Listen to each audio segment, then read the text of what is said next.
Hey everybody, it's Jon Meyers from Write Better Together. We interrupt whatever you're watching to tell you about something. Look everybody, it's Emily Brooks. Hello, Jon Meyers. Hey. Our book, Write Yes. Anyway, Yeah, I know that Giving book. Yourself Permission to Write No Matter What, is now Yes. available on Amazon. We were the right experts to write this book, weren't we? We were experts. You can get the book in digital and paperback. And if you're interested in learning about how you can write anyway, but you're not sure if you want to buy the book, you can get a sample through the link in our show notes. Wow. It's a really good sample too. It's got the introduction, it's got 2 chapters. So you'll already get something out of it by doing that. And then you'll also be part of our newsletter. So you get updates to whenever we publish a new podcast, whenever we have community announcements, like if we might do a webinar in the future. So you'll be up to date. A free sample that will lead to a free newsletter that will tell them about a free webinar.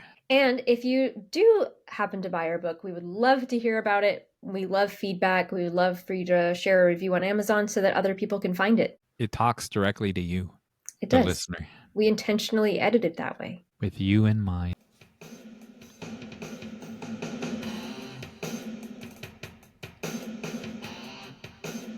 Welcome everybody to Write Better Together. Hey, look everybody, it's Emily Brooks. Hello, Jon Meyers. What are we going to be talking about today? What are you laughing at? Because normally you give us quite the list and there's only going to be one thing on quite the list.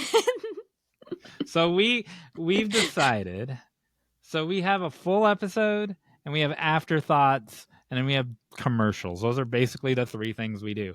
Well, we have this new thing now, listeners, viewers, where it's part 2 of an interview that you don't have to go on Patreon and pay for. And although there will be those as well, they're full episodes as far as the interview is concerned, and it's all new content. And we want to involve you because the whole thing is made for you. And so it's just shorter. So quite the list will have one thing, and it's about you, people. Yes. So we're going to share the rest of our episode with Lucy V. Hay. So Part our 2. interview with her. Before we do that, we're going to have viewer responses. This one was from a professor. Emily's going to read it and then I'll respond to it. From a professor at a state college. I almost said community college. I don't remember if it's a community college or a state college. In Minnesota, in Mankato. I love Minnesota, by the way.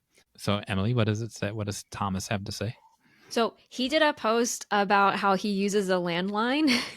And then he said he puts on his syllabus to avoid contacting him by cell phone. And he said, do you use older technology? If so, which kind? Which, that's just such a great question.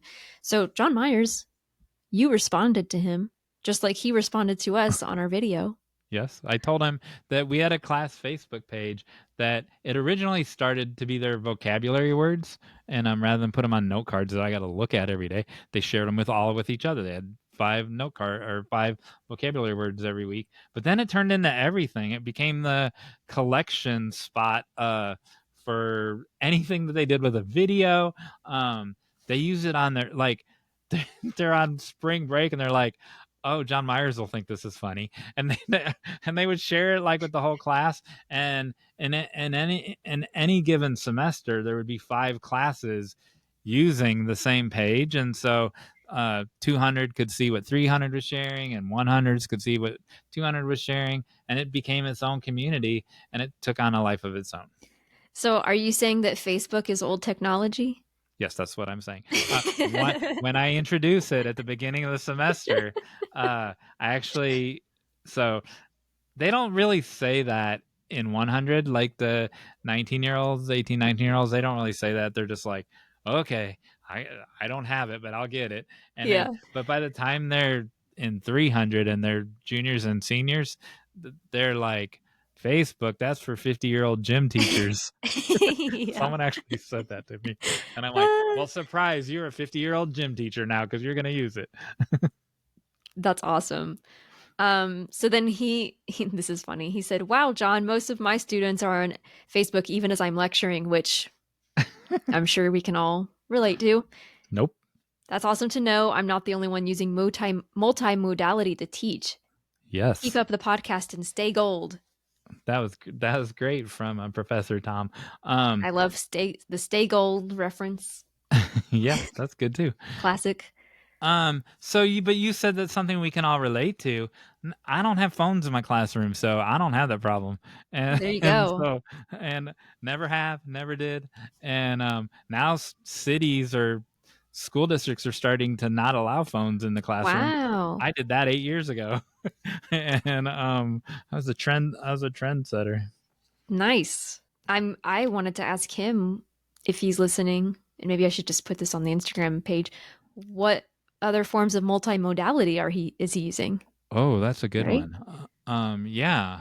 So ask him that question through If our Instagram page.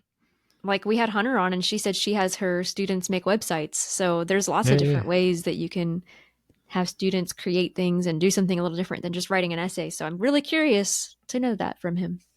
One of our former coworkers, when she does an annotated bibliography, it's actually a web page so that you can have links and Oh, cool. Yeah. pictures and things like that. That's Um, cool. I attempted it one semester and it went okay. It wasn't a failure, but it needed fine tuning, and then Mm, I never I never tried it again. And yeah. but I also was using younger students than what she was using, but it was okay. I also think this professor has a YouTube channel, and so we can share that in the show Yeah, notes. and his Instagram, he's overseas right now teaching Oh, something. I don't wow. know. I Cool. don't know what. The reason that even though Facebook's an old technology, the reason we use it is because it's it builds community if you're not going to get on TikTok, right? And you can't really build community on Insta because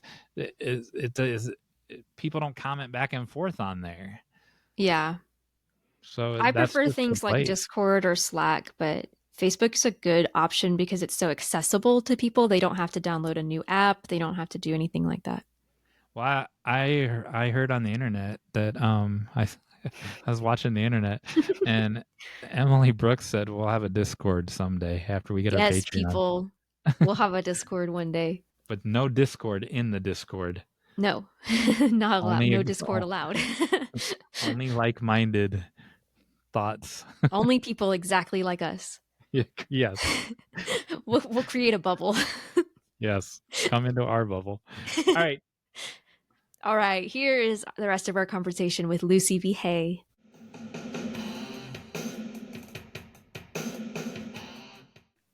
And that's one of the first things they teach you on the psych ward is everything you're feeling right now is true for you right now.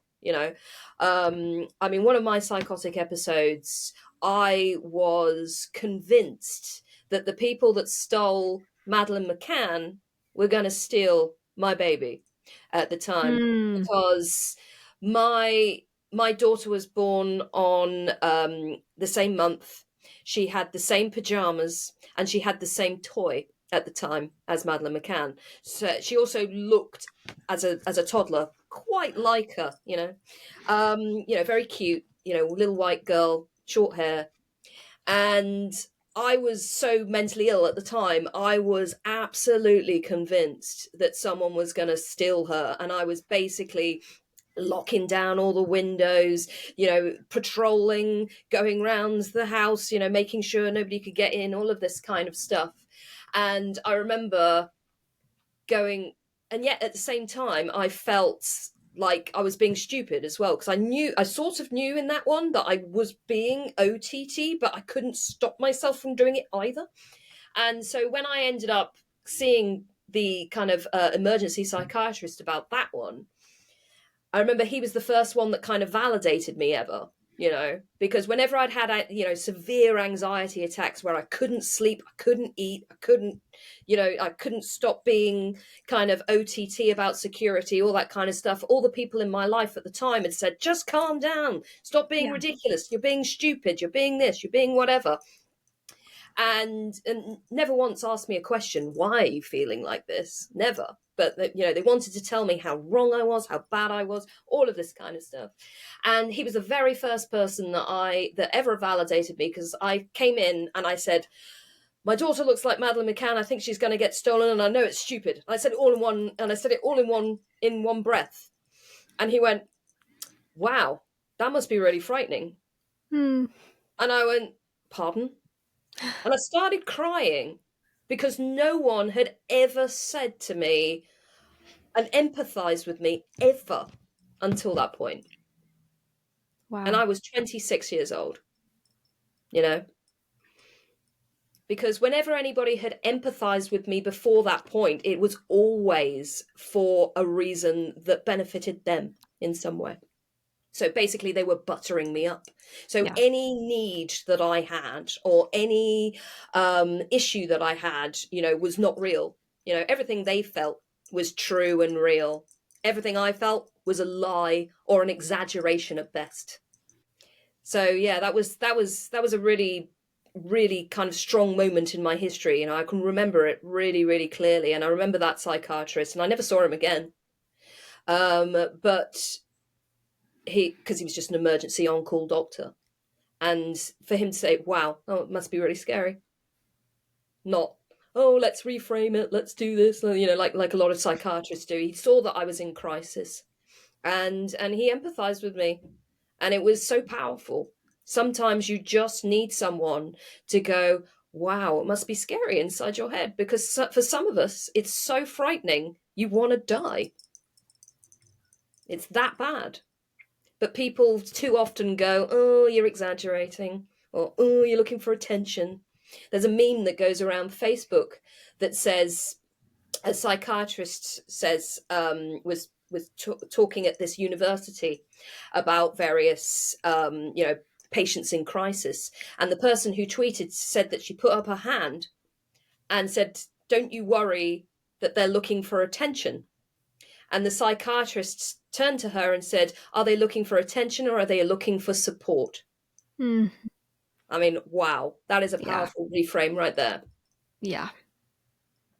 And all that, empathy that you just described is, I think, so important for us to know, even with friends who are dealing with mental health issues, and being able to respond to that. Because it is something that, that's why we have people who are trained to respond to that, who you pay to respond to it well. But I think even as friends and family members, that's a really great tool that you just taught us, a really great way to respond to people. I think sometimes that we want to fix things for people, Yeah. and we can't. We can't. I mean, I remember in the early days of my marriage, and that was around the time that I had the baby, and I was behaving in a very erratic fashion, and my poor husband didn't know anything about mental health. He's never struggled with his mental health. He's never struggled with his mental health, and he was brought up in an environment where they didn't talk about feelings. So he was like doubly disabled. We've discovered later on during my journey that actually it turns out he's got autism as well. So he really didn't understand feelings in the classic sense of the word, because that's just not all autistic people are like that, obviously. But for him, that is true. He values safety and serenity and just being very middle of the road in terms of his emotions. If he feels very emotional, high or low, that it freaks him out. That's just who he is, and that's fine. So in those early days, he tried to fix things for me all the time, and it made it worse. And now he knows, if I do have any issues, and I had quite a bad dip last year. I had a dip during the pandemic as well. But because I've been taught a lot of strategies by, my journey, I was able to kind of hold it on. And just recently, I could feel myself unraveling a little bit, untethering a little bit. And I was able to go back and do a meds review and kind of recalibrate my prescription and all that kind of stuff. But now in those scenarios, he doesn't try and fix things for me. He just sits with me, and I will often do massive epic rants when I'm not feeling good. And before, he'd be like, oh, okay, we've got, this is clearly a big problem. We've got to fix it. But now he just listens to my rant and I feel heard. And he'll say to me, do you want to vent or do you want me to fix it? Yeah. And 9 times out of 10, I just need to rant. I just need to get that feeling out of myself. And sometimes those words are not nice. You know, sometimes I do make accusations, and I do this, and say bad things about things and people and stuff like that. But he knows I don't mean it. He knows that I'm allowed to speak my truth of that moment, and it doesn't define me beyond that moment. You know, so, and that's been really helpful, because having your voice stolen when you're young, you have to kind of re-engage with it and understand what your voice even is. And sometimes the things that I say, especially when I'm angry, I sound like a teenage girl. I do. Because that's who I am at that moment. Because I wasn't allowed to say anything as a teenager. And so, of course, it's going to come back through the window of time. You know, sometimes when I say things, and, you know, my middle child, she's 18 now. And very often I think that she's probably more mature than I am because she's had a normal upbringing, you know? And that's been really interesting to see.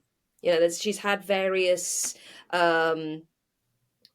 usual kind of problems with friendship groups and potential boyfriends and things like that. And I was waiting for her to go off the boil. I was waiting for her to go, oh my God, life will never be the same again. All that kind of stuff. No, she's fine. You know, she's wanted to rant. She's been upset. You know, she's worked through her feelings. You know, she's very emotionally healthy for an 18-year-old. And I really am inspired by her a lot, because I look at her and I think that's who I should have been. She looks just like me. She's the same size as me. You know, I could wear her clothes if I wanted to. You know, because we're so similar. There's just, you know, 25 years between us. You know, and it's really inspiring, and it makes me kind of go, okay, this is why I need to stay engaged with my treatment, so I can be like her and like who I should have been. Because obviously she's a different person. I'm not trying to mold her in any kind of way that I want. I want her to be who she wants to be, but I didn't get to be who I was supposed to be. So she's my nearest my nearest kind of inspiration. And I saw an Instagram reel just recently, and it said, the girls with the messiest childhoods are always given daughters. And I love that. I think it's true, you know, because that way you can see who you were supposed to be. Especially if you were told as a child that, you know, you were so difficult all the time. You know, I had a family member who, every time I said that the children were misbehaving or something like that, you know, just doing normal childhood things, this family member would say, haha, it's payback time because you were such a difficult child. And you were such a problem child. And they'd actually laugh about it and make out that I was so difficult. And then looking at my children and seeing that they're doing exactly what I wanted to do as a child. And actually, they're not hard to love, and they're not difficult, and they're not problem children. They're just children doing their normal thing. And then that kind of breaks your heart all over again, because you're going to go, God, why was I so hard to love? And the answer is, you weren't. You weren't hard to love. It's just you had the wrong caregiver. Yeah. You just didn't have your best interests at heart. I just love everything that you're saying, that you've broken the cycle for your kids, right? Like, I hope so. You've given them that love that you needed. And I just think that's really beautiful. Yeah, I often say that being a teenage mother saved my life. I do believe that. I was a very, very prickly teenage girl. I had lots and lots of problems, and I made a lot of problems for myself as well.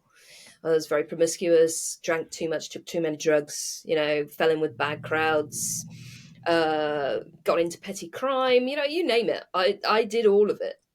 I did do all of it. And it's hard to think that so much of that could have been avoided. So much of it could have been avoided, because I honestly thought that children, teenagers were like perilously close to danger 24/7, because that's what I was. I was perilously close to danger 24/7, and I made life more difficult for myself. It's true. But then when you haven't got a baseline of normality, how do you even begin to know what you're doing is right or wrong? I kind of attracted all these very dangerous people into my life because that's what I was used to. I didn't know how to do anything else because that was my normality. I understand now that I was addicted to stress. I was addicted to toxicity. I went looking for it because that was my normal. I remember when I married my husband, and the very first Christmas we were all sitting around, and I remember being bored and thinking that they couldn't love each other very much because they didn't scream at each other constantly. That's what I honestly thought, because my perception was so skewed. I really honestly believed that love hurt, because that's what everything in my surrounding, environment told me. And people kept telling me all the time about how I was high maintenance and a problem and this, that, and the other. So I thought I must be bad, and I didn't deserve any better. And when people say, oh, these teenagers, they don't help themselves. Of course they don't help themselves. They need an adult to come in and say, let me help you. But some of us are so far gone, we can't even accept that help. I look back now and I see multiple, well-meaning and benevolent and even helpful adults reaching out to me.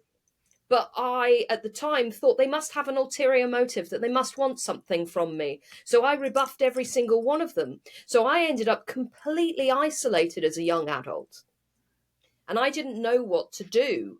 And that's when I started to reach out to other agencies and organizations, but I didn't know where to start because no one had ever taught me how to be a member of society, how to be a member of community. I lived in the middle of nowhere when I was a child. People think that's an exaggeration.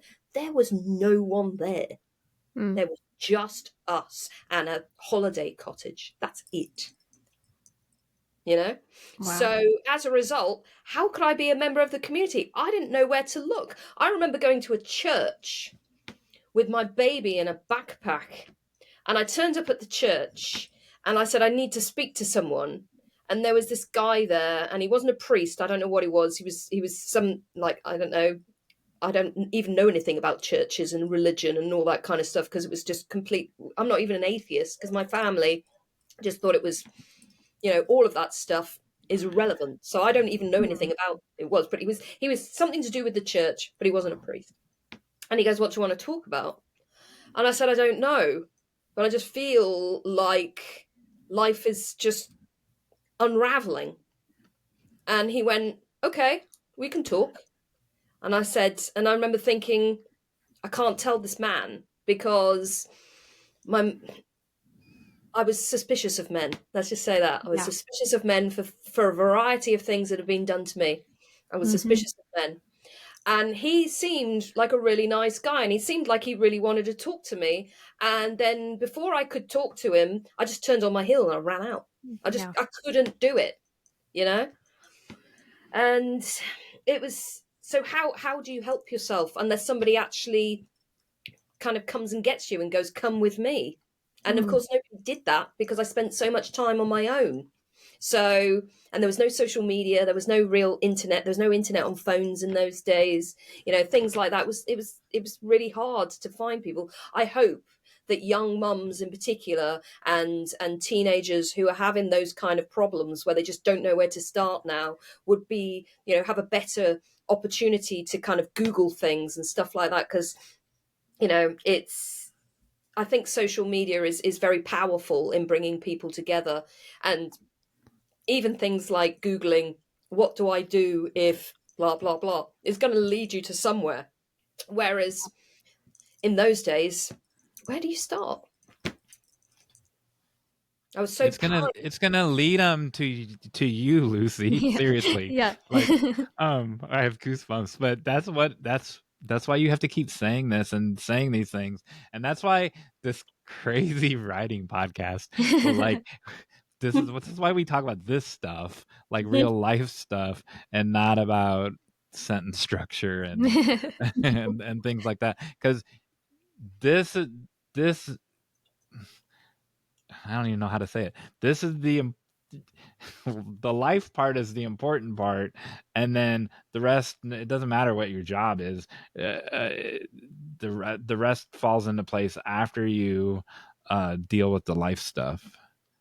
And I'm like so happy that you're not. I'm just so happy for you that you're not the how you were 10 years ago, let alone how you were when a teenager, and to see your children, um uh like, to be inspired by your children. But they learned that from you and your husband, like you modeled for them, so you can see that in there. And so that's going to be Lucy's call to action right now. She's going to tell people to go have children and raise them properly.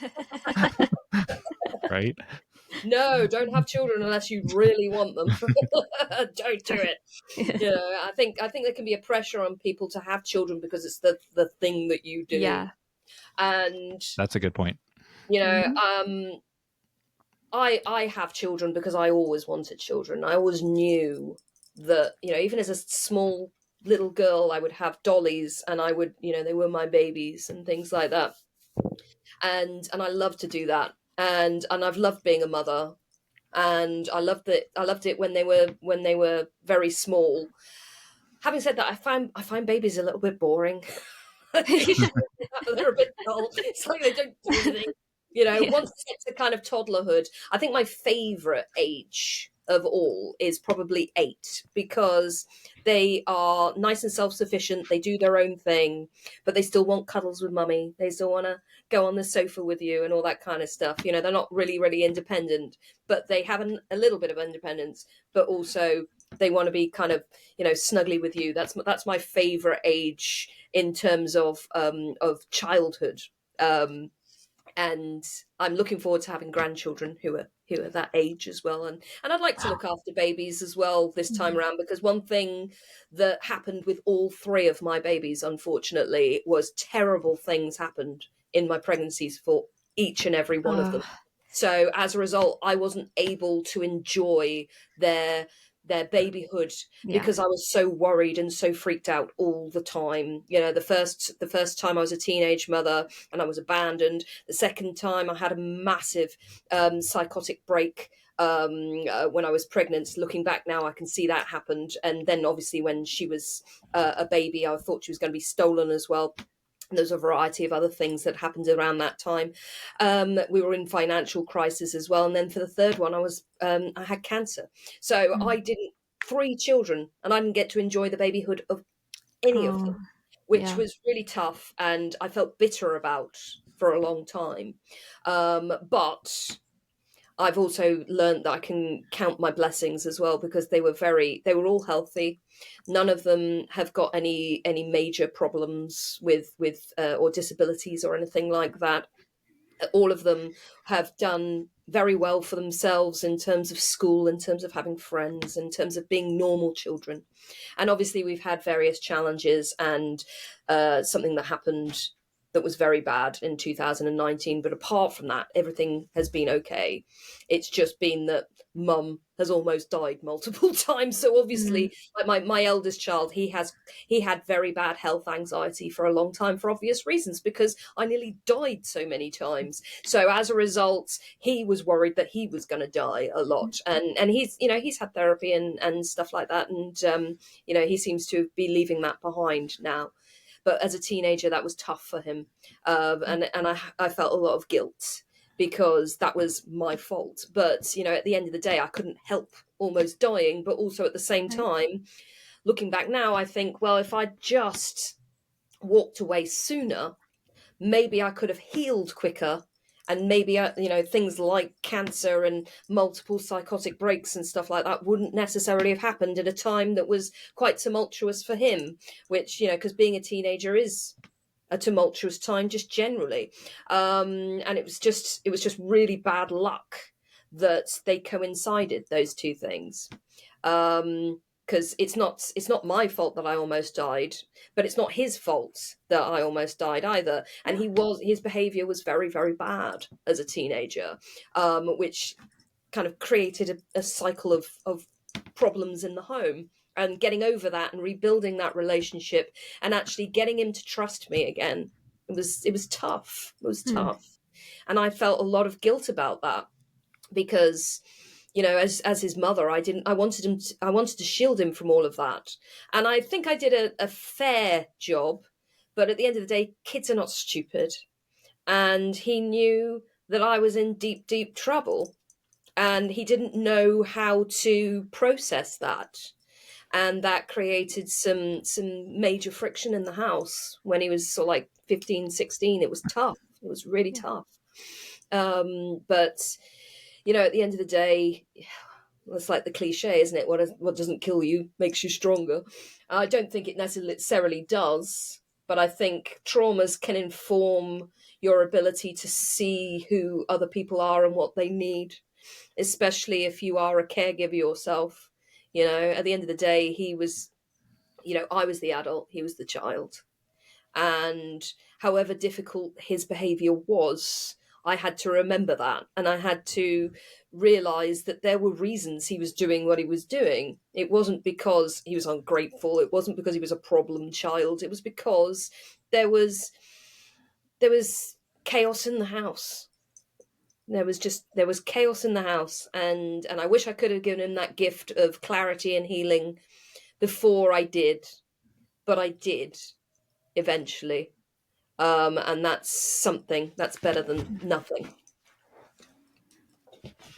There you go. Now, how are you going to even top all that with coming up with a call to action? Like, I can't even imagine what you're going to do. But if anyone can do it, you can do it. Okay, so as a call to action, things we're talking about mental health. Okay. Now, are we talking about when I talk about this call to action, this writing prompt? Is it an actual mental health in writing that we're talking about, or is it a mental health of the writer themselves? I think you could address the mental health of the writers themselves. Okay. Like, what are some steps that they could take specifically, or what's something that they can do that they can share with us? Okay. I think then I'm going to share a prompt that I do with my one-to-one clients quite a lot. Very frequently writers come to me and they're very afraid. Writing is anxiety inducing. And they'll often say to me, I'm afraid that no one's going to read my work, but I'm also afraid that people are going to read my work. You're in that space where you just, there is no good outcome. It just freaks them out the whole time. So one thing that I do with my one-to-one clients a lot, and I've done this with some professional writers who are, quite renowned, actually. People think that the anxiety is only when you're a new writer, and actually it's your whole career. I've done this exercise with people who've been Oscar nominated and BAFTA nominated, or been top of the Amazon charts and stuff like that. And I say, I'm going to ask you one question. What's the worst that can happen? And I get them to make a list. Wow. And it's so surprising how many of those fears are, not real, or if they are real, you realize that actually you can cope with that. One that comes up a lot, especially with professional writers, is what if Twitter yells at me?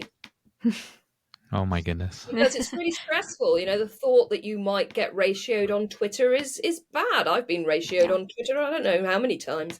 It doesn't actually bother me. I don't care. I grew up in a Facebook flame war in real life, so I don't care about social media drama. I will actually go into Facebook groups, for example, and kick up a lot of what tech bros call comment bombs. I'll drop onto people's and go, no, that's not right because of this. And I'll ruffle feathers on purpose. So because it amuses me, it really does. And I'm, sometimes that's what I do if I'm bored. But for a lot of people, social media drama really stresses them out. So we write it down. So what's the worst thing that can happen in that social media drama? It's like, well, Twitter can yell at me, people can ratio me, people can dox me, people can do this. And it's like, okay, what's the now there's a second question. What's the likelihood of that happening? Wow. There's two questions. What's the worst that can happen? What's the likelihood that can happen? And people run out of things to write down very quickly, very, very quickly. And it shows us that what we're afraid of is usually bigger than what it actually is. And Emily, how do they get their answer to these two questions Yeah. to us? So, first of all, I want to say this was one of the first exercises that I did when I went to therapy in college, and it is very good. So I love that, and you all can. I mean, if you can share that list with us, or you can just share how did it go? Like, tell us about what that did for you to write those things down. You can respond to those on our Facebook page at Write Better Together Now. When we share this episode, we'll have a post about our call to action, and you can share it there. You can respond and on our actual website in the show notes of this episode at writebettertogether.com/podcast. Or you can respond in the YouTube David, comments. you can put your answers underneath the YouTube video. If you're David, you can put it in the So respond in YouTube, wherever you share it, we'll find it, and we appreciate all of your responses. Thank you, Lucy. And this was thank amazing. you so much for just sharing your story. And I think we could have a whole episode on just the importance of sharing your story. And I think this is so helpful for so many listeners. So thank you so much. Yeah, you're welcome. Thank you. It makes me think of Angela, Maya Angelou. She said the agony of an untold story is just too much. So I'm paraphrasing. And she's absolutely right. If you're forced to not say something, to not share what you feel you need to say, it's so painful. It's so painful. Yeah, that's an amazing quote and just whole idea. So we really appreciate you, and listeners, we hope that you're inspired to share your stories and to be inspired by others. Thanks again. That was amazing. Thank you. Thank you.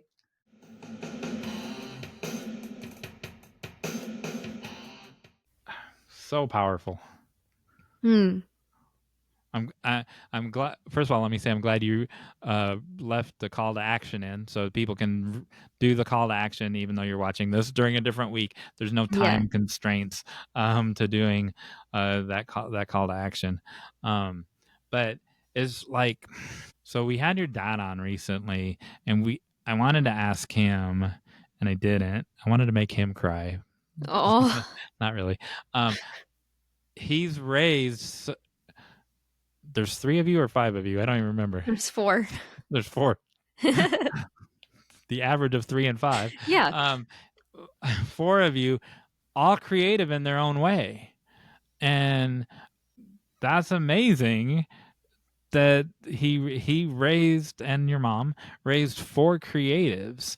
And that such creativity was not encouraged in Lucy's childhood, nor was it in mine. I want to have a kid so bad. You only get this one chance to raise that kid to be a creative. But I turned out to be a creative, even though it wasn't encouraged.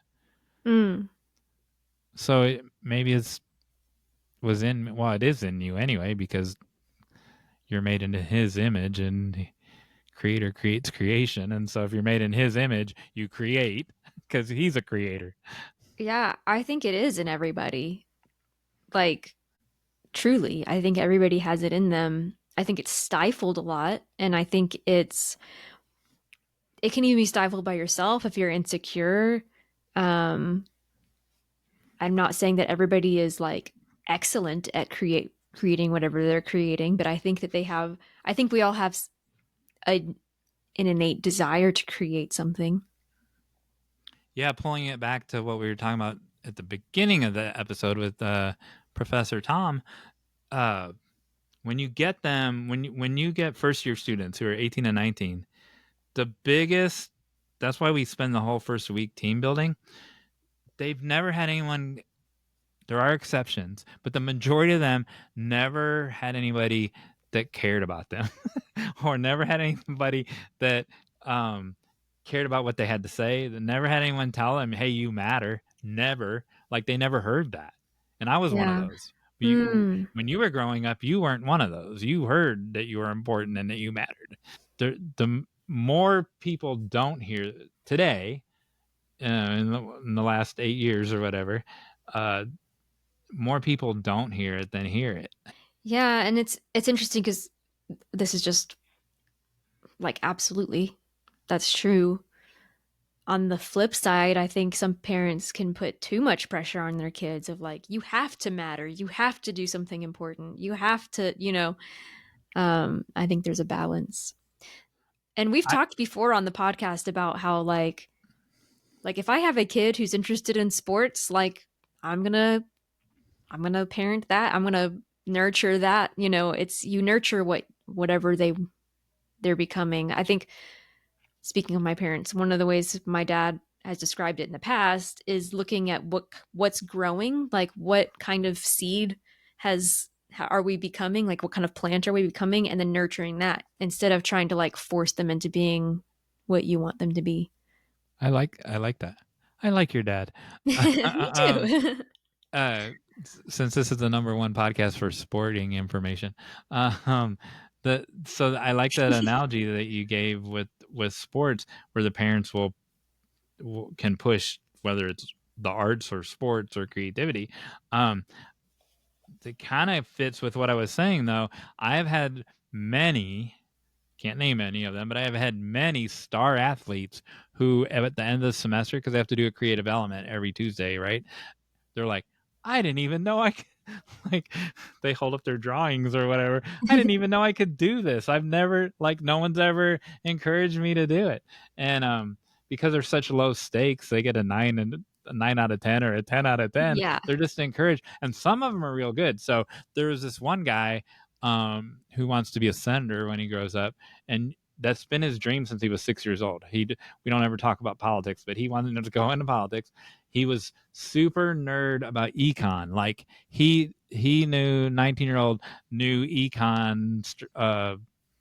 What do you call it? It's not a. Is it a science? Is econ a science? Yeah, I think so. Okay, so he knew econ inside and out, and that would be your go-to class expert to ask. But he would make these charts and diagrams that Wes Anderson could have made, and they were just so beautiful. And Wow. I had one. I'm like, can I keep that one in my office? I had one in my office, Wow. and it was econ statistics because he was giving a presentation, right?